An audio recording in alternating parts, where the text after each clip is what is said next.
ก็เอียงๆมาหน่อย เนี่ย ได้ยินไหมครับ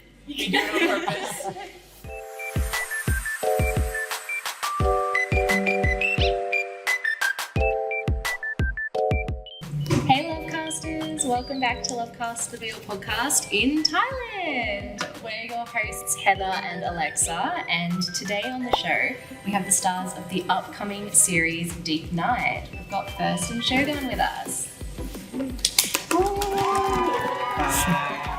I'm first ใช่เหรออ๋อ Hi I'm first Hi I'm Shogun Nice to meet you guys. Nice to meet you too Welcome to the show. Thank you for joining us today. Your upcoming series, Deep Night. We've been looking a little bit online to try and find some information about it, and we weren't able to find a lot. So we wanted to ask you, could you tell us a bit more about the series? คือเรามีซีรีส์ upcoming เนาะก็เป็นชื่อ Deep Night ซึ่งเนี่ยทางเนี้ยเขาก็หาข้อมูลเราไม่เจอแทบแบบไม่เจอเลยแบบมีอะไรพอจะบอกเราได้ไหมแบบอธิบายเพิ่มอะไรอย่างเงี้ย ได้ครับก็ซีรีส์ Deep Night ครับก็จะเป็นซีรีส์ที่ดำเนินเรื่องผ่านตัวละครหลักทั้ง7คนครับซึ่งทั้ง7คนเนี่ยมีอาชีพเป็นอาชีพกลางคืนแบบไม่ว่าจะเป็นดีเจบาร์โฮสหรือว่าเจ้าของบาร์อะไรเงี้ยครับก็แล้วก็จะมีแบบว่าเป็นเหมือนแบบกายกรรมในโฮสในบาร์โฮสนั้นนะครับผมก็เป็นเรื่องที่เกี่ยวกับบาร์โฮสครับผมแล้วก็คิดว่าทุกคนน่าจะได้เห็นมุมมองของคนที่ทำอาชีพบาร์โฮสนะครับว่าเขาต้องเจอกับอะไรบ้างแล้วก็ปัญหาอะไรบ้างที่เขาเจอแล้วก็ความสัมพันธ์ที่หลากหลายที่อยู่ในบาร์โฮสว่ามันเป็นยังไงครับก็คิดว่าหวังว่าแฟนๆจะได้มุมมองใหม่ๆแล้วก็แง่คิดดีๆกลับไปแล้วก็ความสนุกสนานของพวกเราทั้ง7คนของDeep Night นักแสดงของ Deep Night The Series ครับเนาะ So the series will be based upon people who works at like jobs that are at night, you know, Like in a bar. Yeah, in a bar, it would be like DJ, bar host, people in like host bars, you know those like. Yeah. So this series will show fans other perspective of how they actually work and like, you know, different like people from people who works at night or those like bar or like stuff in Clubs and stuff. Yeah. So can you tell us a little bit about your characters in the series? What are their names and what are they like? And บอกถึงตัวละครที่ตัวเองรับบทในเรื่อง ครับก็ผมนะครับรับบทเป็นตัวละครที่ชื่อว่าเข็มทิศเป็นลูกของเจ้าของบาร์โฮสซึ่งเจ้าของบาร์โฮสเนี่ยก็คือมาดามเฟย่าโดยรับบทโดยพี่ธัญญาครับก็โดยคาแรคเตอร์ของตัวผมก็จะเป็นคนแสบๆกวนๆแล้วก็เป็นคนดื้อแต่ใจครับแต่ว่าข้อดีเลยก็คือเป็นคนที่รักแม่มากครับ เหมือนชีวิตจริงเลย เหมือน ใจ เดี๋ยว อ๋อไม่ใช่เดี๋ยว เดี๋ยวแปลก่อนชื่อตัวละครชื่อว่า เข็มทิศครับ เข็มทิศ so he will be the owner of host bar son Okay. Madame Freya Mm-hmm. so he will have that kind of funny you know prankster kind of Okay. around that Yeah. ครับผมของเฟิร์สนะครับของเฟิร์สรับบทเป็นเวลานะครับผมเวลาก็จะเป็นทำอาชีพบาร์โฮสครับผมแล้วก็เป็นตัวท็อปของบาร์โฮสดิฟไนท์บาร์ครับผมเป็นตัวท็อปเลยก็มีนิสัยที่อาจจะดูยิ่งเพอร์เฟกต์แล้วก็มีความโกโก้แบบมีความซุ่มซ่ามบ้างบางทีอะไรประมาณนี้ครับ so he plays as เข็มทิศhe'll be the person working in the bar host like the top of the bar host like you know Oh, like the one everyone. Bestseller. Yeah. Yeah. yes The bestseller. Okay. so he'll be like you know perfect Yeah. having Good image. good image Yeah. but in the series he'll have like clumsy Okay. Like comedy types of thing. อาจจะมีมุมตลก ใช่ That's exciting. Looking forward to that. Can you tell us a bit about your process getting to know each other and your characters? แบบพูดถึง process ในการแบบเรียนรู้ตัวละครได้ไหม ก็จริงๆก็มีการแบบว่าได้ถามจากพี่ทีมงานพี่ที่เขียนบทอะไรเงี้ยครับว่าคาแรคเตอร์ของตัวละครที่เราต้องเป็นตัวละครยังไงมีความคิดมีภูมิหลังยังไงก็แบบช่วงนี้ก็เป็นช่วงที่กำลังเวิร์กกันอยู่ครับ อย่างล่าสุดเราก็เพิ่งไปดู ที่ทำงานที่บาร์โฮสจริงๆว่าเขาทำงานยังไงไปดูสังเกตเขาว่าเขามีการบริการลูกค้ายังไงเอนเตอร์เทนลูกค้ายังไงให้มีความสุขอะไรอย่างเงี้ยครับ So they were having a lot of workshops, getting to know the characters, and in like recently they went to a bar host and see how they, you know, how everything went and like how they have to entertain the guests and you know. Yeah, how was that going to the bar? เป็นไง Like, บ้าง how was it? แบบเป็นยังไงบ้างตอนที่ไปบาร์ ก็จริงๆก็รู้สึกว่าตื่นตาตื่นใจมากๆเพราะว่าเป็นสถานที่ที่แบบว่าพวกเราเองก็ไม่เคยไปเลยครับแล้วก็ได้เห็นอะไรที่แปลกใหม่แล้วก็ค่อนข้างน่าสนใจที่แบบน่าจะพอหยิบมาใส่ในเนื้อเรื่องได้ด้วยครับ So it's their first time going there, so it's very exciting, and I think they said like it would be good to like bring it in the story that they picked up during at that time. Definitely. It's a bit method, I guess, when you go and do that research and then you bring it back to the way that you act. It's kind of like method acting. เหมือนใช้แบบสิ่งที่เราเอาเห็นแล้วเราเอามาใช้ในการแสดงใช่ไหม Yeah. It's really cool. What was your first meeting like? Did you know each other before this series? เหมือนเจอกันครั้งแรกก่อนทำซีรีส์เนี่ยรู้จักกันมาก่อนไหม ก็วันที่เจอกันครั้งแรกกับเฟิร์สคือเป็นวันที่แคสซีรีส์เรื่องนี้เลยครับใช่ก็วันแรกที่เจอก็คือจำได้เลยผมจำได้เลยว่าเขาแต่งตัวไงคือเขาใส่เสื้อคลุมสีแดงแล้วก็มัดผมจุกเลยครับก็คือแต่งตัวธรรมดามากแต่ว่าแบบวันนั้นก็คือออร่าแล้วก็หน้าตาน่ารักจิ้มลิ้มมากๆอย่างเงี้ยครับ ผมไม่ได้ใส่สีแดงผมใส่ลายสก๊อตสีแดงดำ นั่นแหละมันเป็นสีเดียวกัน โอเค มาจุกอย่างนี้หรอ จุกแบบขึ้นเป็นน้ำพุเลยอะครับ So the first day they met was when they casted. So the first day they cast,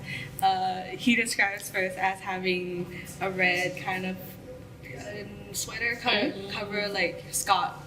those like patterns. Oh, yeah. And his head is tied up like you know as a Oh, like a fountain. little, like a pineapple type of, yeah.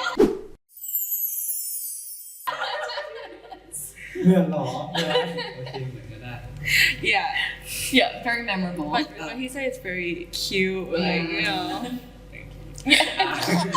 ของเฟิร์สนะครับตอนเจอพี่โชว์ครั้งแรกก็วันแคสติ้งเหมือนกันครับผมก็วันแคสติ้งอ่ะเราจะเจอได้ลองเล่นบทบาทกับหลายคนเพราะว่าวันแคสติ้งก็มีคนมาแคสเยอะมากๆซึ่งพี่โชกุนอ่ะเราได้แคสกับพี่โชกุนเป็นคนสุดท้ายแล้วก็ตอนนั้นอ่ะเรารู้สึกว่าเราไม่มีโอกาสที่จะได้พูดคุยกับเขาเยอะมากสักเท่าไหร่เพราะว่าตอนนั้นเหมือนเขาแบบว่ามันใกล้มันดึกแล้วอะไรประมาณนั้นเขาอยากจะรีบเร่งแบบว่าแคสให้เสร็จแล้วก็เลือกนักแสดงครับผมแล้วก็เรารู้สึกว่าตอนนั้นก็มีการพูดคุยกันเล็กน้อยเพราะว่ารู้สึกว่าเขาหน้าตาน่ารักมากๆความรู้สึกแรกที่เจอเขาแล้วก็รู้สึกว่าเขาดูเรียบร้อยมากครับวันแรกต่างจากวันนี้มากๆรู้สึกว่าวันนี้คือรู้สึกณปัจจุบันรู้สึกว่าเขามีการพัฒนาตัวเองแบบว่าบุคลิกภาพหรือว่าสกิลการเรียนรู้เขาพัฒนาและโตขึ้นมากๆครับผมจากวันแรก ก็คือวันนั้นเฟิร์สเป็นแบบเจอหลายๆคนใช่ไหมหรือว่าเป็นโชกุนเป็นคนเดียวที่เจอหลายๆคนสลับกันไป ก็ทุกคนน่าจะเจอกันหลายๆคนครับผมแบบว่าเขาให้ลองว่าคนนี้น่าจะเข้ากับคนนี้นะเคมีคนนี้น่าจะเข้ากันลองเอามาแบบว่าแมทกันมาเล่นด้วยกันมันจะเป็นยังไงอะไรประมาณนี้ครับ แต่อันนี้เป็นคู่สุดท้ายที่ ใช่ครับ So they were the last couple for the casting so everyone was split into you know see if which one is compatible the most and then they were the last two that were casting and then it was kind of in a hurry so because it's the last couple and like they get to have like a small talk and then he said that on that day he's very cute very very cute very you know funny but the opposite of right now Oh, okay. So he's actually not that cute and not that funny. That's what I was gonna ask. How your impressions of each other now are different from when you first met. Yeah เขาถามว่าแบบมันต่างไหมตั้งแต่ตอนที่เจอกันครั้งแรกจนตอนเนี้ย ต่างสุดๆ very different Yeah. ตอนแรกเราน่าจะเก่งกันด้วยเนาะ เก่ง แบบว่าเรายังไม่รู้จักกันเราอาจจะมีความเก่งนิดนึงว่าเขาจะเป็นคนยังไงนะยังไม่รู้จักเขาดีพอเราจะเล่นกับเขาได้ประมาณไหนนะอะไรประมาณนี้ครับที่จะเก่งๆช่วงแรกแต่ช่วงหลังๆมาพอเรารู้จักกันก็รู้สึกว่าเขาก็มีไลฟ์สไตล์หรือเขาเรียกว่าอะไรครับ กิจวัตรหรือว่าอะไรที่แบบว่าชอบคล้ายๆกันครับก็เลยเข้ากันง่าย So in the beginning, they were kind of nervous. Mhm. They didn't have much of like interactions with Yeah. because they didn't get to know each other. Yeah. But then when they started to get to know each other, they learned that they have a lot of things in common, like activities, daily stuff, like in common. So I think they got together very quickly. That's good. That's good. So we saw that you recently did some workshops at a circus art studio. What was that like? That sounds really cool. ไปทำเวิร์กช็อปที่เซอร์คัสสตูดิโอเป็นไงบ้าง ก็คือเวิร์กช็อปของกายกรรมที่เราได้จะมีในซีรีส์นะครับก็เป็นเรามีโชว์ดีเรคเตอร์เป็นครูเล้งซึ่งดีกรีของครูเล้งก็คือเป็นแบบแชมป์ของ Thailand Got Talent ซีซั่น2เนี่ยครับก็คือแบบว่าโชว์ที่ออกมาเนี่ยก็คือต้องไม่ธรรมดามากๆแน่ๆแล้วก็คือขนาดที่พวกเรา2คนเป็นคนที่ออกกำลังกายค่อนข้างหนักอยู่แล้วแบบออกมาก่อนอยู่แล้วครับแต่พอมาเจอครูเล้งก็คือแบบเหนื่อยแบบ หนักกว่า หนักกว่ามากแบบเหนื่อยแบบแทบร้องขอชีวิตแล้ว สกิลที่ครูเล้งสอนมันก็คือเป็นสกิลในการใช้ในเรื่อง Deep Night The Series มันก็ต้องเอาไปเล่นโชว์กายกรรมมีการเล่นโชว์กายกรรมอะไรพวกนี้มันก็ต้องแอดวานซ์หรือว่ามีโชว์สุดอลังการรอเซอร์ไพรส์แฟนๆอยู่ครับผมใช่ ชื่อครู ครูเล้งครับ Kuleng. So they have a teacher named Kuleng, which is their training for gymnastics in the series. Yeah. So both of them are like big of a sporty kind of Yeah. a huge sporty person already. But when they met Kuleng, like it's on a different level. It's harder and stuff. But in the show, there'll be a lot of extravagant like gymnastic stuff. Okay. So stay tuned for fans. Okay, that's exciting. What types of exercises did they train you in? Like, if you're saying that your teacher brought it to a whole other level, like, what types of exercises were they? มีอะไรบ้างแบบ exercise บอกได้ไหม ก็จริงๆก็คือเป็นการฝึกทั้งหมดเลยตั้งแต่แบบความแข็งแรงของร่างกายด้วยความยืดหยุ่นด้วยอะไรเงี้ยครับแล้วก็ที่สำคัญก็จะเป็นแบบพวกสกิลต่างๆที่จะใช้ในโชว์ซึ่งมันเป็นสกิลที่ต้องใช้อุปกรณ์ด้วยอะไรเงี้ยครับแล้วก็อาจจะยังแบบพูดนะตอนนี้ไม่ได้เพราะว่าก็อยากให้ไปรอดูในซีรีส์เพราะมันแบบเซอร์ไพรส์แล้วก็สวยๆมากจริง ทุกคนเห็นแฟนๆเห็นแล้ว แต่ก็น่าจะโชว์ตรงนี้ไม่ได้เพราะว่ามันมีอุปกรณ์ที่ต้องใช้ครับผมแบบว่ามันต้องมีเซฟตี้แบบว่าพยายามเซฟตัวเราด้วยครับผม So there's a lot of like gymnastic skills involved, like basic body physically, like you have to be prepared for that. Yeah. Like basic stuff they prepared different. But first apparently said that well, we want to show you it now, Yeah. but there will be some props that needed to be here, Oh. and they want us to wait until the series on air. Oh, okay. ถ้าทุกคนเห็นแบบว่าติดตามเราก็น่าจะเห็นว่าเราได้แบบว่าลงสตอรี่แบบว่าฝึกซ้อมการเล่นกายกรรมที่เป็นโพแอเรียลโพนะครับที่แบบว่าขึ้นเล่นเสาอะไรอย่างนี้ครับก็จะเห็นในสตอรี่บ้างแต่มันก็จะมีแอดวานซ์กว่านั้นอีกแต่ก็ยังไม่ได้เอาเผยแพร่ลงโซเชียลอะไรอย่างเงี้ยครับ So if you follow their social media, then you'll see them in like pole dancing, like using their like pole to dance. There's gonna be something even more advanced than that, which they haven't posted upon it. So we have to wait until that comes out. So everyone has to Guess. go follow this. Yeah, I'm like, I want to guess. I want like, are you doing trapeze? Are you doing, no. นี่เขาอยากจะแบบเดากันแล้วว่าแบบเฮ้ยจะทำอะไรนะ แต่ยังบอกไม่ได้ใช่ไหม อุ๊บไว้ก่อนพูดไม่ได้ No spoilers, no spoilers. ยังไม่ได้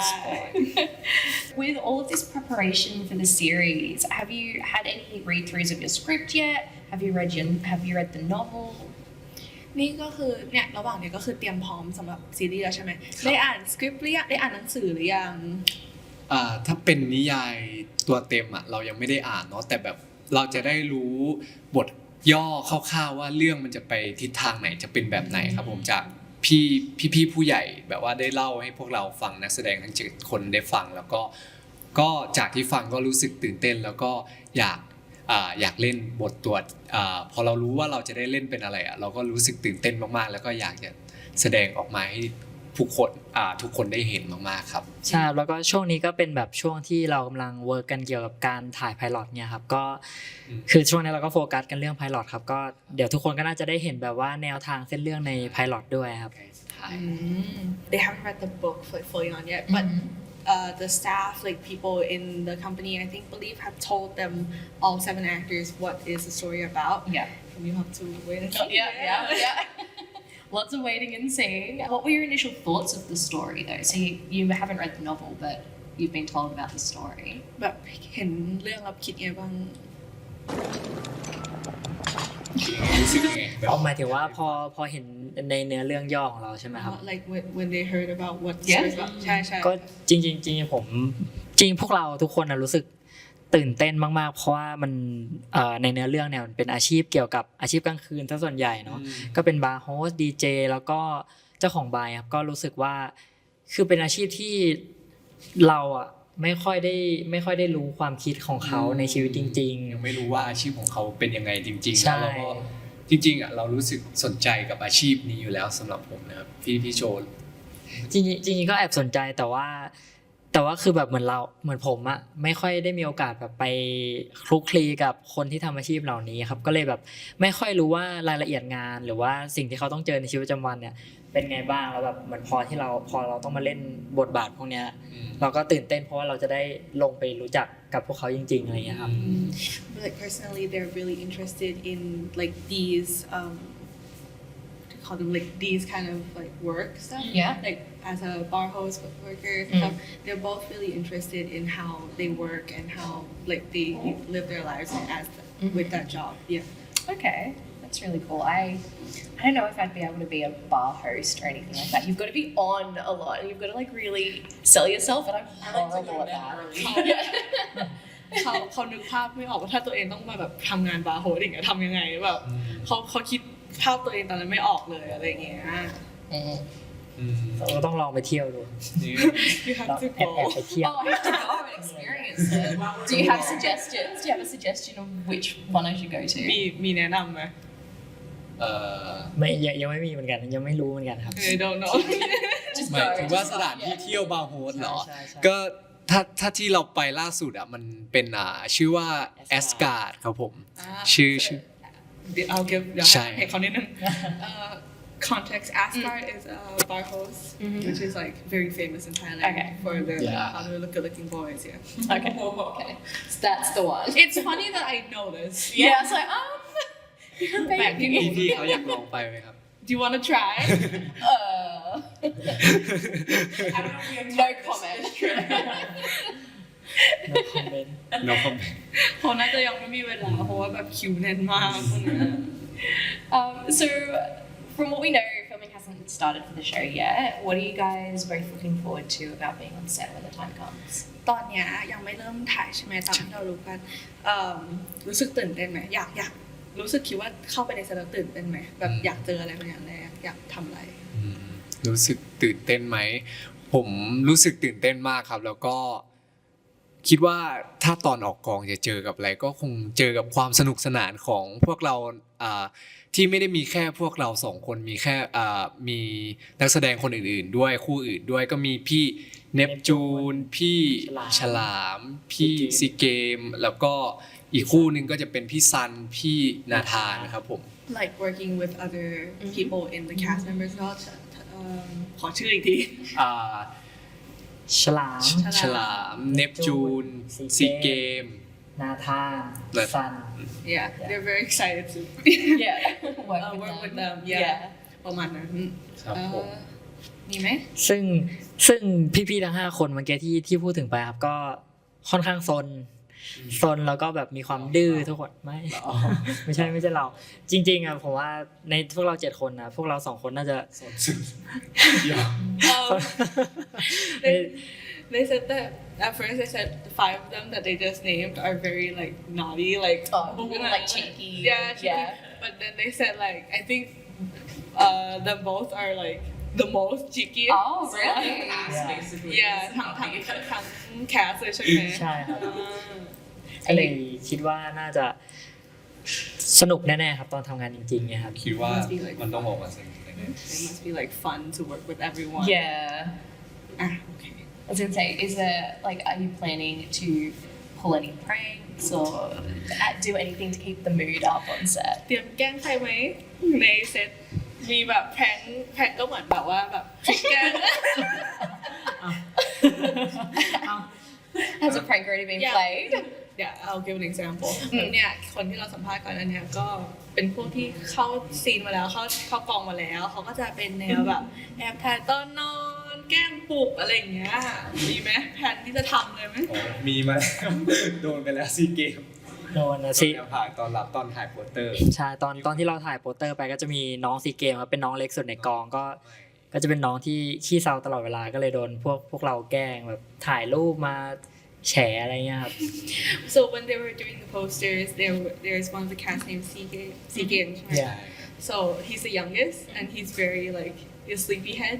so they'll be them taking photos when he's sleeping Everyone takes photos of people sleeping. คือ What เรา is จะ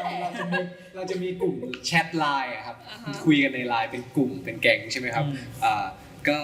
พี่AR ของเราก็ไปแอบถ่ายว่าน้องคนนี้แอบนอนนะแอบอู้งานก็จะเอาไปตั้งรูปตอนนอนเป็นรูปโปรไฟล์ของ ของ กลุ่มแชท อ่า ใช่ so they have a group chat it's like so the AR คนผมสั้นใช่ไหมคะ the one with the phone on with the black t-shirt will be the one who takes it and then these people are like sneaky and like they're sleeping on set Oh. she will put that face who's Yeah. sleeping as a profile of the line group Oh, yeah, perfect. Put them on blast. Yeah.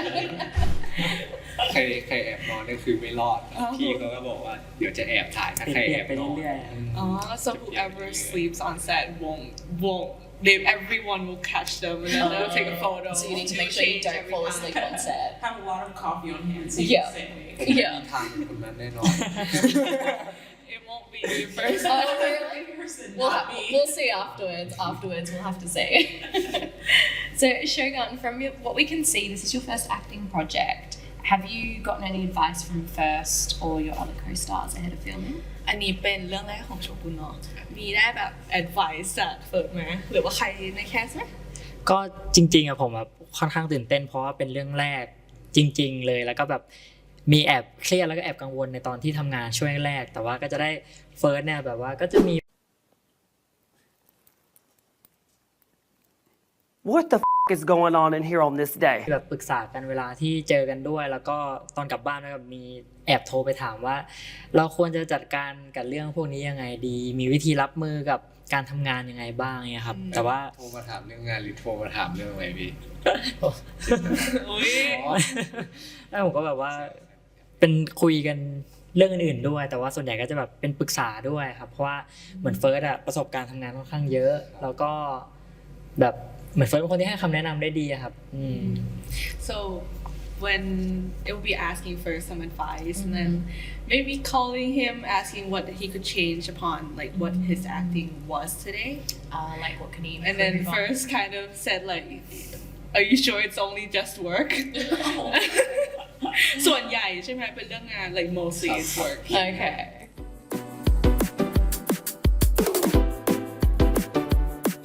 So this is going to be more some questions to get to know you guys a little bit as people outside of your characters.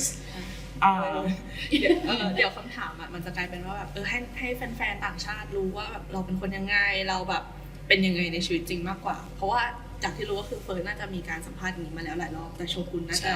ยังไม่ค่อยใช่ไหม ครั้งแรกเลยสัมภาษณ์ช่องนี้ช่องแรก Oh this is your first channel Oh, your first interview? Oh for โชกุนอันนี้ไงแฟนๆก็จะมีตั้งแต่ต่างประเทศเพราะเนี่ยเขาก็มาจากต่างประเทศกันเราก็จะได้ส่งไปแชร์ไปก็เป็นการโปรโมทไปด้วย If there's anything that we miss and you want to tell the fans, let us know at the end and we can make sure we. ถ้ามีอะไรอยากจะบอกแฟนๆอยากจะอะไรเงี้ยบอกตอนท้ายได้เลยเดี๋ยวเราเติมเข้าให้ไม่เป็นไรค่ะ อ๋อโอเค Okay let's start All right, so we talked a little bit about like your first impressions and your current impressions of each other. What are 3 words you would use to describe each other? เราพูดถึงความสัมพันธ์ของคู่แล้วเนาะว่าแบบสนิทกันแค่ไหนอะไรเงี้ยขอสัก3 คำ describe ฝั่งตรงข้ามให้หน่อยค่ะ ก่อนเลยครับ ก็ ดีๆนะ 3 คำนะ เจ้าเล่ห์มาก เพราะว่าเขาอะเป็นคนที่แบบว่ามีวิธีการพูดแล้วก็เขามีแบบอะไรอะเทคนิคการพูดอะครับหวานล้อมทั้งผู้ใหญ่ทั้งเพื่อนเลยครับก็จริงๆแค่ดูหน้าพี่ลองดูหน้านะลองยิ้มทีหนึ่งก็คือแบบเจ้าเล่ห์ในส่วนของคนนี้ ผมออกจะน่ารัก Okay, so the word he says 3 words, it phrase up to a sentence. So เจ้าเล่ห์มาก เจ้าเล่ห์มาก in English means very cheeky. I see it. So he said that when he smiles, it will look like he's very cheeky, very like. พี่อะทำไม่ได้ผมไม่ได้เจ้าเลย Now he's hiding. Yeah. ไหนยิ้มให้กล้องดูหน่อย you smile to camera. หน้าตาแบบนี้แหละครับเป็นคนเจ้าเล่ห์คนนี้หรือเปล่าครับ Okay, อ่ะ first ของเฟิร์สนะครับก็3คำสำหรับพี่โชกุนยิ้มบาดใจแล้วกันครับชอบรอยยิ้มเขาครับเวลาเขายิ้มแล้วแบบว่ามันดูมีเสน่ห์แล้วก็มันน่าดึงดูดน่าค้นหาอะไรอย่างเงี้ยครับแล้วก็เรารู้สึกไม่รู้สึกดี okay อ๋อทั้งคู่เลยอ่ะเป็นประโยคทั้งคู่เลยอ่ะ Okay, so ยิ้มบาดใจ it's like killer smile, you know? We're all about the smiles. Yeah. Smile to the camera 1 ที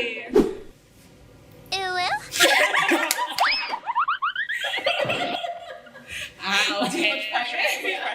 กดดันเกินไป โอเค Okay. What's one habit that you've learned the other has? It could be a good habit or a bad habit. นิสัย A good and Oh, bad. both. Yeah, both. อ่ะนิสัยที่ดีและไม่ดีของอีกฝ่ายค่ะ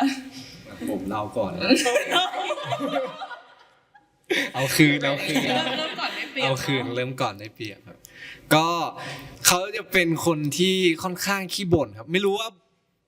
บ่นกับคนอื่นหรือว่าบ่นแค่กับเราหรือเปล่าไม่รู้แต่เขาชอบบ่นให้เราฟังว่าแบบสมมุติวันนี้เราไปเวิร์กช็อปช่วงนี้เราก็จะไปเวิร์กช็อปด้วยกันบ่อยเจอกันบ่อยใช่ไหมครับน่าจะเกือบเดือนแล้วมั้งก็เขาเวลาเขาออกกำลังกายเขาก็จะชอบบ่นว่าวันนี้ร้อนเนาะแบบครูครับเปิดแอร์หน่อยได้ไหม หรือว่าก็จะบอกเราว่าอย่างวันนี้ฝนตกเขาก็จะบอกว่าฝนตกอีกแล้วตากผ้าเมื่อไหร่ซักเสื้อผ้าเมื่อไหร่ก็ฝนชอบตกทุกทีเลยแบบว่าเสื้อผ้าไม่แห้งสักที ก็เป็นเรื่องเล็กๆน้อยๆ ใช่ก็จะบ่นให้เรา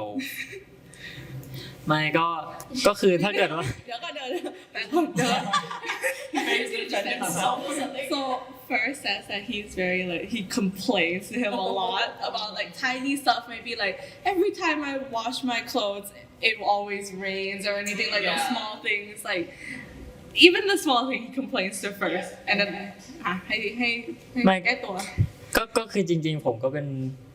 คนขี้บ่นจริงๆแต่ว่าผมก็ไม่ได้บ่นให้ทุกคนฟังอะไรเงี้ยผมไม่บ่นให้เฟิร์สฟังผมก็ไม่รู้จะบ่นให้ใครฟังแล้วครับช่วงเนี้ย Okay, so he admits that he's a very like that person, but he says that if he doesn't complain at first, he doesn't know who to complain to. You gotta get the feelings out. 100%. Or you're complaining to like yourself, like you're just saying it. You need to complain to someone so they can like feel what you're feeling. It feels good to complain to someone. เหมือนแบบมันดีกว่าการที่แบบคอมเพลนกับตัวเองอะเหมือนบ่นกับตัวเองอะแต่ว่าเนี่ยก็มีคนรับฟัง แล้วก็เราฟังเราก็ First, like, okay, just let it out. First just accepted Yeah, it. he's like, just let it out. What about a good? แต่อะเรื่องดีบ้างอะเรื่องดี ดีไหม เรื่องดีเหรอครับไม่มี เอาคืนแล้วอยากก็มีเขาเป็นคนน่ารักเป็นคนอบอุ่นครับผมชอบความจริงใจของเขาครับผมเขาก็จะน่ารักกับเราแบบว่าไม่รู้ดิแบบ ไม่รู้คิดไปเองหรือเปล่าแบบไม่รู้แบบว่าอยู่กับเราแล้วเขาน่ารักเป็นพิเศษ โอเค แบบว่าเขาจะทำตัวน่ารักเหมือนฟิลมีอ้อนๆบ้างบางทีแล้วก็ชอบยิ้มประมาณนั้นครับ ยิ้มปัดใจ ยิ้มบาดใจใช่ครับ So he said that like when they're together, he's extra cute. Maybe like kind of, I don't know how to say it in English. Like feels like a cat. That kind of feeling. No. Like when a cat when your cat comes in, yeah, that kind of Like feeling. touchy feely and snuggly type of. Yeah, that kind of. Okay, เรื่องดีอยู่ ก็ดีอยู่ And then he smiles. You know, the killer smile. We know this. ก็ของเฟิร์สนะครับก็เอาพูดจริงๆก็ไม่ใช่เชิงข้อไม่ดีนะแต่ว่า ชอบคุณหันไปดูเฟิร์ส He's like, monitoring. เรื่องเอาเรื่องไม่ดีก่อนแล้วเดี๋ยวแปลแล้วเดี๋ยวเรื่องดี สมมุติว่าผมไม่อยู่ตรงนี้ไม่อยู่ตรงนี้ He said this like things that I'm not here. Okay. พูดเลย ก็จริงๆเป็นไม่เชิงเรื่องไม่ดีแต่ว่าเฟิร์สเป็นคนที่กินเก่งครับ แล้วก็ชอบกินของหวานมากๆก็คือแบบไม่ว่าจะไปร้านไหนอะเขาก็จะถามว่ามีไอติมไหม ใช่เหรอ เอาพี่แบบว่าไปร้านของคาวแต่เขาถามว่ามีไอติมขายไหมผมก็ไม่รู้จะตอบยังไงมันไม่มีอะไรเงี้ยครับผมก็ต้องแบบวิ่งไปหาซื้อมาให้เขากินครับเพราะถ้าเกิดเขาไม่ได้กินไอติมเนี่ยเขาก็จะหงุดหงิดมากๆครับ ก็คือตามใจแหละ ใช่ผมก็ไม่ได้กินผมก็แค่ถามแค่อยากกินเฉยๆ So he's first a bit of foodie, so he really likes sweets. Like he gave an example, like if they were in a restaurant, like only food, only like savory foods and stuff. It would be first we'll ask like, is there ice cream? And then when Shogun has to try and find ice cream just for him before he gets angry. That's valid, I think. Sweets are important. Like hangry is a real thing. Like was it hungry and angry until you get exactly what you want. แบบยังไง hungry and angry ก็คือเหมือนแบบเราหงุดหงิดเวลาแบบอยากกินอ่ะเราไม่ได้กิน Yep. พี่หรือเปล่าพี่ก็ชอบเขาว่ากินกับผม Oh he eats ก็คือซื้อไอติมมาคือกินด้วยกัน แย่ง Yep. กินบ้าง He steals first food. ผมก็ร้อนแล้วก็ไปซื้อไอติมวะร้อนก็ต้องไปซื้อไอติมกินจะได้แบบเย็นสบายสดชื่น จะได้เลิกบ่นครับ จะได้เลิก So they said that like when they have ice cream and stuff like he can stop complaining. Just feed him to shut him up. กินจะได้เงียบๆใช่ไหม Okay. What about good habit? ก็ถ้าเป็นเรื่องดีนะครับก็คือเฟิร์สเป็นคนจริงใจมากๆ เป็นคนที่พูดตรงครับเหมือนสมมติว่าผมทำอะไรที่แบบว่าผิดหรือว่าไม่ดีในการทำงานเนี่ยเขาก็ช่วยเตือนช่วยสอนเพราะว่าแบบเราก็จะได้แบบพัฒนาได้ไวยิ่งขึ้น แล้วก็นั่นแหละแล้วแต่ว่าเขามีวิธีพูดที่แบบว่าไม่ทำลายน้ำใจเราเนี่ยครับก็เลยรู้สึกสบายใจที่จะได้ฟังคำแนะนำจากเขาครับ เหมือนได้รับฟีดแบ็กจากเขามาด้วยใช่ไหม ใช่ It's like in a good way he's straightforward by giving feedback and he has a way of saying it without hurting Shogun's like feelings. That's nice. Like So good. adding it nicely. Yeah. Or constructive feedback. Yeah. That's good. You don't want someone who says it really meanly. Like you'd feel it's so personal, especially with acting, it'd be quite personal. ถ้าแบบเป็นแบบส่วนตัวเกินไปแบบพูดแรงไปมันจะรู้สึกไม่ค่อยดีเนาะ ใช่ครับ Yeah. Okay, switching gears a little bit. What would be your dream role to play? เปลี่ยนประเด็นนิดนึงรู้สึกอยากเล่นบทอะไรแบบในอนาคตก็ได้อาจจะไม่ได้เราไม่พูดถึงสปอยแล้วกันเนาะอยากเล่นบทอะไรในอนาคตบ้าง มีปะ จริงๆก็มีหลายบทที่เราสนใจแล้วก็ยังไม่เคยเล่นแล้วก็อยากจะเล่นเยอะมากๆแต่ก็บาร์โฮสเนี่ยก็เป็นอีกหนึ่งบทบาทที่ผมสนใจจริงๆเพราะว่าเราเคยเลื่อนเจอในโซเชียลหรือว่าอะไรต่างๆเราก็รู้สึกว่าอาชีพนี้มันก็น่าสนใจนะแบบเราอยากจะรู้จักอยากจะค้นหากับอาชีพนี้จริงๆว่ามันเป็นยังไงแล้วก็พอเราได้มาเล่นเรื่องนี้มันก็รู้สึกดีแล้วก็ตื่นเต้นมากๆที่จะได้เล่นเป็นบาร์โฮสแล้วยิ่งเป็นตัวท็อปเราก็ยิ่งอยากรู้จักอาชีพนี้เข้าไปลึกมากยิ่งขึ้นนะครับแล้วก็อยากจะแสดงออกมาให้คนดูได้เห็นถึงมุมมองของอาชีพนี้ว่าเขาเป็นยังไงเขาต้องเจอกับอะไรบ้างครับ So he has multiple roles he wants to play but bar host is one of the lists in that list and he wants to portray it to see like how that role like that career kind of shows out in real life realistically yeah ผมชัวร์มีไหม ก็จริงๆผมก็คล้ายๆกันเพราะว่าคือบทบาทที่ผมได้รับในเรื่องนี้พอผมได้อ่านแล้วก็ได้รู้คาแรคเตอร์ของตัวละครที่ผมจะได้เล่นก็รู้สึกอยากเล่นบทนี้แหละครับเพราะว่ามันเป็นอาชีพของผมคือเป็นลูกเจ้าของบาร์แล้วก็จะได้คลุกคลีกับ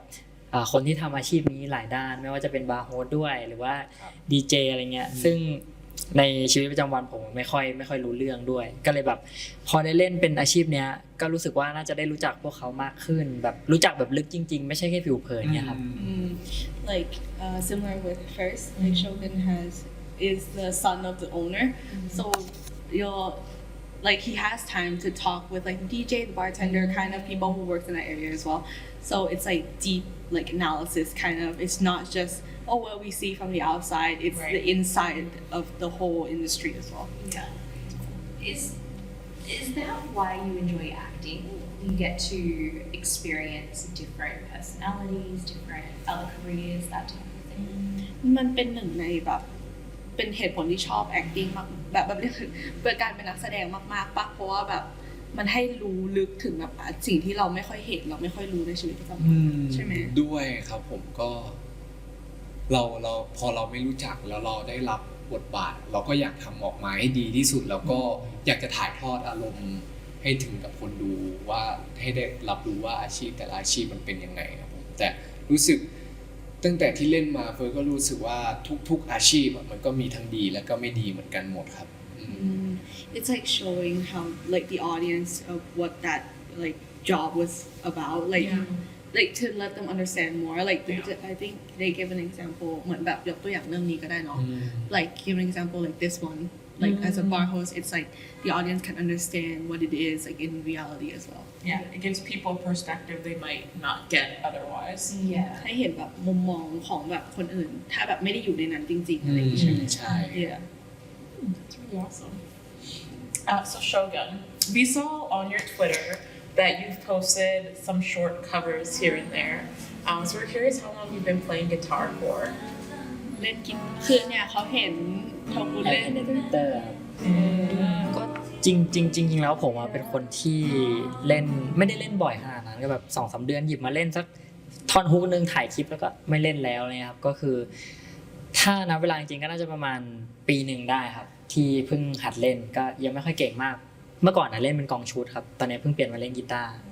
So he plays the drums before the guitar. He started the guitar around a year ago, ปีหนึ่งเนาะ and then it's kind of like a couple months he plays a cover, records a video like a hook, and then he puts away. So do you prefer drums over guitar? รู้สึกชอบกลองมากกว่ากีตาร์ป่ะหรือว่าชอบกีตาร์มากกว่า จริงรู้สึกชอบกลองมากกว่าครับ Yeah, over drums over guitar. Yeah. I always wanted to play the drums. ใช่ You want what? I always wanted to play the drums when I was Yeah. growing up. นี่ก็แบบอยากเล่นกลองตอนโตขึ้นอะไรอย่างเงี้ย I ended up playing the flute instead. เล่นฟลูแพน That's a change. Drums. It didn't last very long. อยู่ไม่ได้นานมาก Do you have like a favorite song or artist to cover? มีแบบอาร์ติสที่แบบชอบไหมเพลงที่ cover เราแบบรู้สึกว่าชอบเพลงนี้เป็นแบบ go to song อะไรอย่างงี้ป่ะ ก็ถ้าตอนนี้ก็เป็นชอบพี่นนทนนท์ครับเพราะว่ามีเพลงที่เพิ่งออกใหม่ที่เป็นประกอบหนังไปครับก็ชื่อเพลงรักแรกก็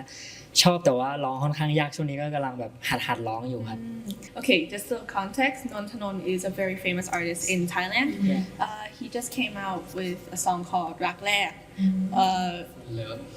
First Love for the movie that just came out with Jim and TV stars. Yeah. Yeah. So he's trying to play That's the what you're song. practicing right Yeah. We'll have to look forward to that. เดี๋ยวเขารอดู Yeah. So first, we're big pet people here. We're always talking about our pets. So we have to ask about your kitty. Can you tell us all about them? What's their name? When did you adopt them? Everything like that. อ่ะไปไหม baby is name ผักกาด ผักกาด means like lettuce. yes ผักกาด in English is called lettuce. Lettuce. Oh, that's really cute. แบบได้มายังไงถามได้ไหม ได้มาตอนนั้นรู้สึกว่าคิดว่าช่วงนั้นเป็นช่วงที่เฟิร์สเริ่มคุมอาหารอยากลองคุมอาหารแล้วก็เริ่มกินผักรู้สึกว่าตอนนั้นช่วงนั้นกินผักกาดเยอะ แล้วเรานึกชื่ออะไรไม่ออกก็เลยนึกชื่อเล่นๆไปมาแบบได้ชื่อผักกาดแล้วรู้สึกว่ามันเข้ากับน้องเพราะน้องตัวสีขาวผักกาดขาวอะไรประมาณนั้นก็เลยตั้งชื่อว่าผักกาดครับ So the name came from when he was on like a diet, like clean diet. He ate a lot of like lettuce, those kind of vegetables, and and his kitty was white, so he thought lettuce, like white lettuce, Clean diet, would fit in pretty well. I love that. ทั้งหมดนี้ก็คืออย่างน้อยก็คือเลี้ยงสัตว์หมดแล้ว เลี้ยงทุกคนในนี้เลี้ยงแมว everyone has a cat. I Yes. believe it. I've got a cat. Yeah. Luna. ทุกคนเลย Is her name. My Yeah. cat's name is Melody. Melody แมวชื่อ Melody Luna. Luna My dog is named Blueberry. Very nice. ก็เป็นเหมือน like similar like vegetable fruit Fruits and vegetables. They would get along. So we have like one more question before we get into a bit of a game. So of course being cast as the leads in a series is a huge accomplishment. But we're curious if there have been any other accomplishments in 2023 so far that you're proud of. Like it could be anything, big or small. อ่ะเราก็ทราบเนาะจากที่แบบทั้งคู่ได้แคสแบบติดได้ซีรีส์แบบมันยิ่งใหญ่มากเรารู้สึกว่าแบบมี accomplishment แบบสิ่งที่รู้สึกว่าแบบเรารู้สึกเนาะว่าแบบเฮ้ยเรา accomplish แล้วอะในปี 2023บ้างแบบหรือว่ามันมีอย่างอื่นนอกจากการที่แบบแคสซีรีส์ได้ไหมมีไหม มีครับมี มา ไม่มีเหรอ ก็มีครับก็เป้าหมายในปีนี้เล็กๆน้อยๆหรือว่าเป้าหมายที่ใหญ่ก็มีครับผมได้เริ่มต้นปีมาเฟิร์นก็ได้แบบว่าออกกำลังกายแบบว่าอยากฟิตหุ่นให้ตัวเองแบบเฟิร์มขึ้นดูดีขึ้นครับผมตื่นเช้าปกติเฟิร์นอาจจะชอบออกกำลังกายตอนกลางคืนแต่ปีนี้เฟิร์นชอบตั้งเป้าว่าอยากตื่นมาออกกำลังกายตอนเช้าครับผมก็ทุกวันนี้ก็ตื่นมา6 โมงออกกำลังกายครับผมแล้วก็กินข้าวแล้วก็นอนแล้วก็ตื่นมาตอนสัก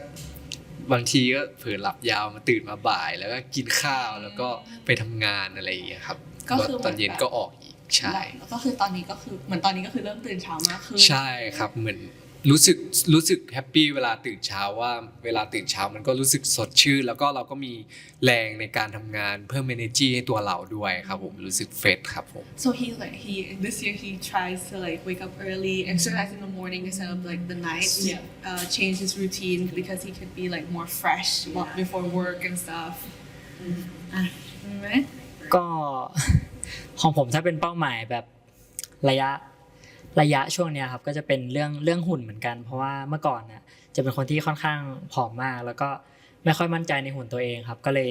ตั้งเป้าไว้ว่าจะมีหุ่นที่แบบเพอร์เฟคให้ได้ภายในปี 2023 ครับ แบบยังไงตอนนี้คือออกกำลังกายเยอะขึ้นเหรอ ออกกำลังกายเยอะขึ้นมากครับแล้วก็ควบคุมเรื่องการกินการนอนทุกอย่างเลยครับแบบเป็นระบบมากขึ้น So right now it's kind of more like a system. So he's controlling his diet, controlling his sleep schedule, controlling what he eats,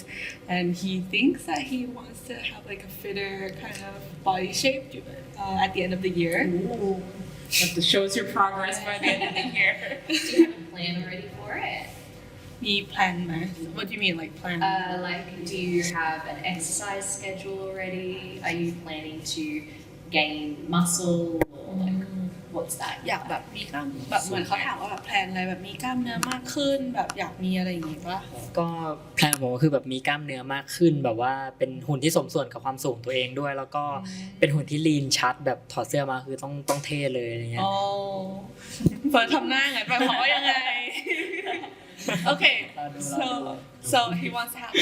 like a body that's like very lean. Like when he takes off his shirt, everyone's like perfect. Because look at that, right? Yeah. No notes. Like a lot of like muscles to like look good, and then first just did the face. You don't believe he'll get there, or คิดว่าทำได้ไหมเฟิร์นคิดว่าเราโชว์คุณจะทำได้ไหม ได้ไหม คิดว่าทำได้ครับผมเพราะว่าทุกวันเนี้ยตอนเราไปเวิร์กช็อปก็มีการออกกำลังกายด้วยกันด้วยเหมือนเราได้เพิ่มการออกกำลังกายมากขึ้นด้วยครับผมก็รู้สึกว่าช่วงนี้ก็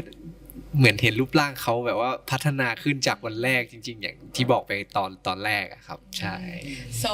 I think he'll make it. Like he first said he'll make it, and then because he has a lot of workshops together, a lot of exercise during that, and then he said that his body became like fitter than the first time he went. Yeah. So you're already most of the way there. Yeah. เกือบถึงแล้วเกือบถึงที่หมายแล้ว Since you guys are still in the process of getting to know each other and prepping for the show, we wanted to test just how well you guys know each other with a little bit of a chemistry game. อ่ะด้วยความที่ทั้งคู่กำลังแบบช่วงนี้เวิร์กช็อปด้วยเนาะแบบกำลังเรียนรู้ซึ่งกันและกันแบบก่อนที่จะเข้าซีรีส์เราก็เลยอยากจะเทสว่า chemistry เคมีของทั้งคู่ตรงกันไหม ครับ Okay, so we're gonna ask you a series of questions, and you need to write your answers on the whiteboards we gave you. And then when I count down from 3, you turn your whiteboards around and say your answer. And if you have the same answer, you get a point, and if they're different, then you don't get a point. แล้วเราจะถามคำถามเป็นเซตคำถามก็คือถ้ามันจะเป็นเหมือนแบบใครเหมือนวันนี้ใส่accessory มาเท่าไหร่อ่ะกี่ชิ้นอะไรเงี้ยถ้าตรงกันก็จะได้คะแนนถ้าไม่ตรงกันก็โอเค โอเคครับ And so, of course, we have to add a little bit of competition. So there's got to be a threat of a penalty. So if you get 4 more points, then you win. But if you get less than 4, then we win. And the winner gets to choose a penalty for the loser to do after the game. มันจะไม่สนุกถ้าไม่มีบทลงโทษ เพราะฉะนั้นก็คือถ้าได้แบบน้อยกว่า4คะแนนอ่ะ ครับ จะมีบทลงโทษให้ทั้งคู่ นั่ ซึ่ง นก็ เนี่ย คือ เดี๋ยวทั้ง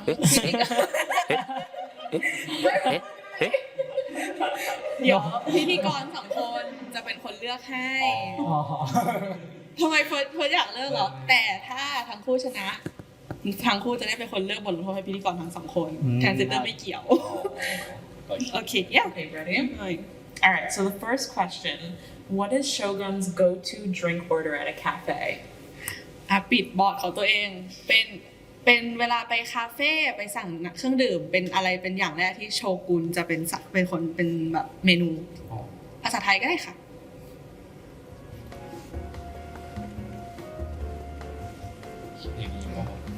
Ready? โอ้ย Yeah. 3, 2, 1. correct โอ้ย แป๊บนึง could we give that's read like late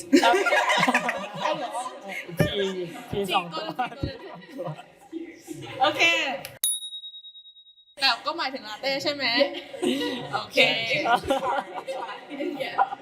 เล่นเอาชอบมาสายเอาชอบมาสาย ไม่ได้เขียนผิดเลย It's going really well. You're doing ไม่เป็นไรไม่เป็นไรไม่เป็นไรไม่เป็นไรโอเค Okay, one point One point. 1 คะแนน เกือบไม่ได้ครับแม่ โอเค Okay. Ready for question 2? If Shogun could play only one sport or activity for the rest of his life, which one would he choose? ถ้าโชกุนต้องเล่นกีฬา1 ชนิดตลอดแบบทั้งชีวิตเลยอ่ะจะเลือกอะไรอย่างเดียว We made these too easy. อย่าโชกุนอย่า don't turn around อย่า ที่พี่ชมใช่ไหม you can โอเค ready 3, 2, 1. โอ้ย I feel like we made it too easy. พี่ต้องมีรางวัลอะไรให้ผมแล้วแหละ สุดยอด สบพี่ได้ทุกข้อแล้วเนี่ย มีรางวัลเป็นช็อกโกแลต ช็อกโกแลต โอเค Ready? Okay. What is Shogun's favorite color? สีที่โชกุนชอบที่สุดรู้สึกมันง่ายไปเนาะ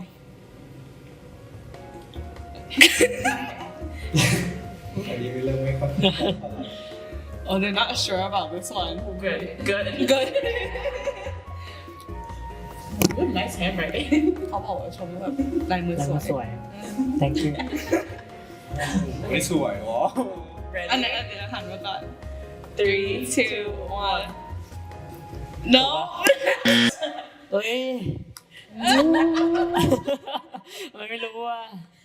ไม่ผมลังเลอยู่ว่าพี่ชอบใส่สีดำไม่ก็สีขาวอ่ะ ใส่สีขาวบ่อยกว่า they're arguing which one you like What color is this one? black Yes. Black and white, of course. no yeah I can see why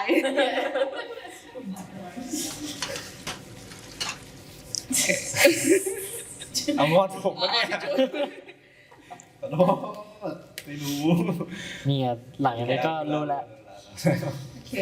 Okay, ready for the next one? Hopefully this one's hard. What was the last video first posted on TikTok? วิดีโอที่ first post ลง TikTok ล่าสุดคือวิดีโออะไรคะถ้า first จำไม่ได้ให้เช็ค ผมจำได้ครับว่าผมเพิ่งลง Oh he just posted it เพิ่งลงเมื่อกี้เลย Oh just เมื่อกี้เลยเหรอ ตอนนี้เลย He just posted like a minute เพิ่งลง ago เมื่อกี้เอาเพิ่งลงเมื่อกี้เอา ไม่รู้ อืม Can we check to see if his answer is correct อธิบายยากเลยคลิปเนี้ย ใช่ไหม Okay Okay, ready? Or not ready? Okay, ready? พร้อมยัง 3, 2, 1. What No ใช่ คลิปรูปภาพโปสเตอร์ดีไหมใช่ครับ ใช่ ทรงผมเดียวกันเลย ไม่ใช่ที่เปิดคลิป Can เทียบ we ได้ Can we have Confirmation. อ่า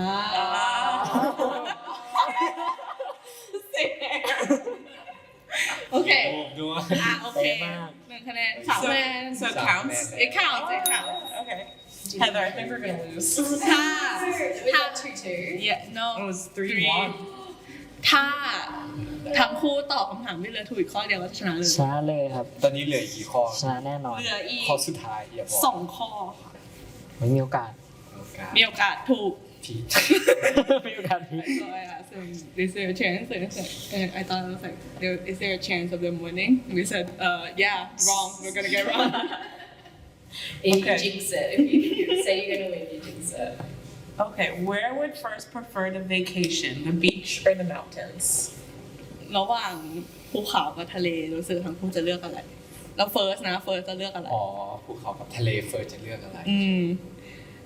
รู้สึก I feel like this is too easy. Isn't I it? know, we should made it harder. Thought the TikTok one would get him. Brought it on yourself.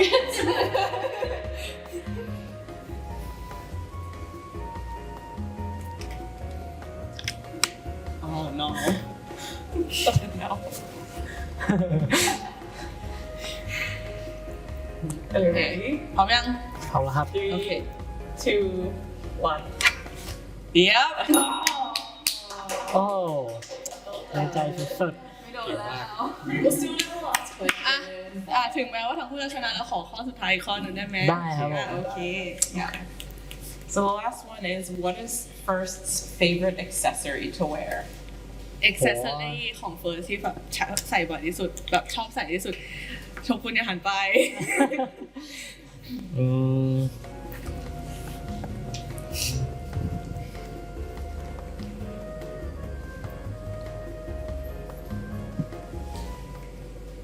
3, 2, 1. ถูกปะ Nope เอ้าเอ้าเห็นสะพาย กระเป๋าก ระเป๋า จริง bag ๆจริงๆผมชอบใส่หลายอย่างเลยครับ Oh he likes to wear a lot of like accessories กระเป๋าว่าเป็น Should have added that one earlier. ส่วนใหญ่ไปดูในรูปที่โพสก็น่าจะเห็นกระเป๋าบ่อยที่สุด Like if you looked at his post on Instagram you will see like a bag ต่อ yeah but still they won ได้ทั้งคู่ชนะแล้ว So you get to choose a penalty for me and Heather. Yeah. penalty มีให้ choose เดี๋ยวเอา read out เลย Yeah. มี3อย่างก็คือทำแบบทำท่าน่ารักส่งหัวใจให้แฟนคลับหรือว่าแบบเรียกไงอะร้องเพลงอะไรอย่างเงี้ยอยากทำอะไรทำเลือกได้เลยทั้งของคนจะทำให้ หรือว่าอยากรับบทลง Choose โทษ the แทน easy one. เราต้องทำยังไงนะทำท่าน่ารักนะ ไม่ใช่เลือกบทลงโทษให้พี่ๆเขา เอาเป็นอะไรดี ทำท่าน่ารัก No. เต้นได้ไม่ได้ โอ้เต้นเพลงไทย เต้นเพลงไทยเหรอเต้นเพลงอะไร ระวังลิขสิทธิ์เด้อ ลิขสิทธิ์ ลิขสิทธิ์ ไก่ย่างนี่ได้ไหมครับ ได้ ไก่ย่างได้ครับ ได้แต่หนูต้องลองนะ เอาได้ A dance it is and then so เราต้องสอนเต้นได้ปะ เดี๋ยวผมร้องเฟิร์สเต้นให้ดูครับ ผมเลย สอนเต้น เดี๋ยวนี่ไงเดี๋ยวเฟิร์สเต้นคู่กับพี่เขา ใช่ แล้วเดี๋ยวเนี่ยโชกุนร้องให้ ผมร้องให้ so he will teach you like how to dance it and then Shogun will sing it Okay. All right. okay so you want to stand up and then Come on. One, stand up, all three of you. All two of you go. Well, I grew up doing ballet, but this is a little different. ไก่ย่างถูกเผาไก่ย่างถู มัน ก จะโดน เผา ไม้เสียบอ้อย มันจะโดนไม้เสียบ อ้อย เอ้า มันจะโดนไม้เสียบ เอ้าไม่ใช่ท่านี้หรอ ไม่ใช่เสียบตัวซ้ายเสียบตัวขวาเหรอ เอ้าไม่เหมือนกันหรอ เอาเหรอ เอาไง เอาไง เอาที่หลังเอาแบบเฟิร์ส โอเค แค่วันมองไก่ย่างถูกเผาไก่ย่างถูกเผา ใส่ตูดด้วย ใส่ตูดเอว She make a man. ไก่ย่าง ถูกเผาไก่ย่างถูกเผามันจะโดนไม้เสียบ มันจะโดนไม้เสียบ เสียบตูดซ้ายเสียบตูดขวาร้อนจริงๆร้อนจริงๆร้อนจริงๆวู้วู้ผมรู้สึกผม I feel like you guys still ended up doing it. ขอบคุณครับ Thank you. What a way to end our interview. But before we say goodbye, we want to ask you to name one thing you think the fans can expect from Deep Night series. ขอสักอย่างหนึ่งที่แฟนๆจะแบบเห็นแบบคาดหวังในซีรีส์ ก็ผมก่อนก็แฟนๆอ่ะจะได้เห็นแบบเป็นโชว์กายกรรมที่พวกเราแบบซ้อมกันมาอย่างหนักครับ ซึ่งขนาดผมเองผมยังว้าวอะไรก็เลยคิดว่าทุกคนน่าจะแบบตื่นตาตื่นใจกับโชว์ของพวกเรามากๆในซีรีส์ครับ It'll be like a lot of gymnastics and fans will be very excited to see what they prepared for the series.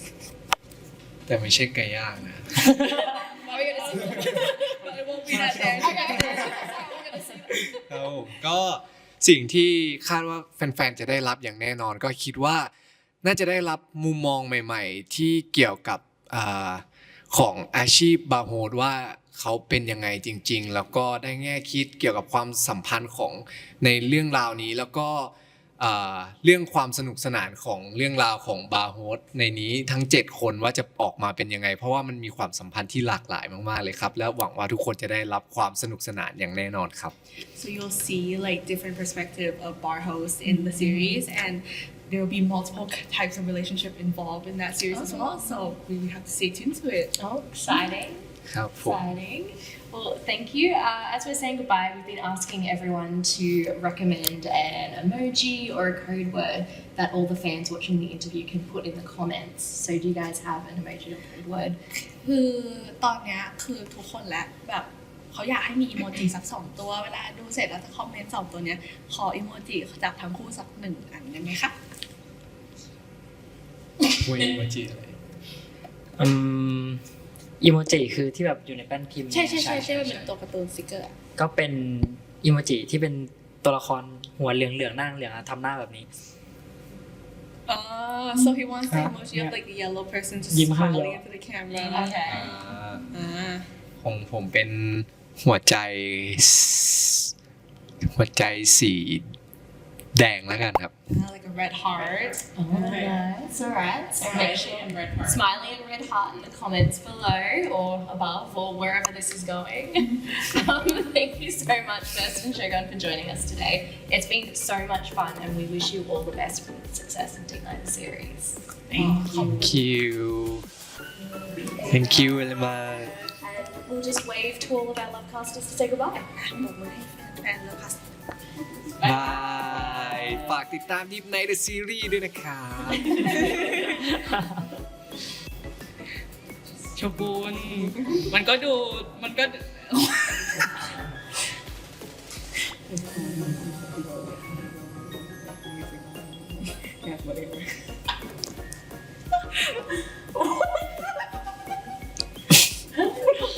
We're drawing over here. Oh, it's art over there. ไหนขอดูหน่อย Oh my gosh. อันนี้คือพี่เฟิร์ส ใช่ครับ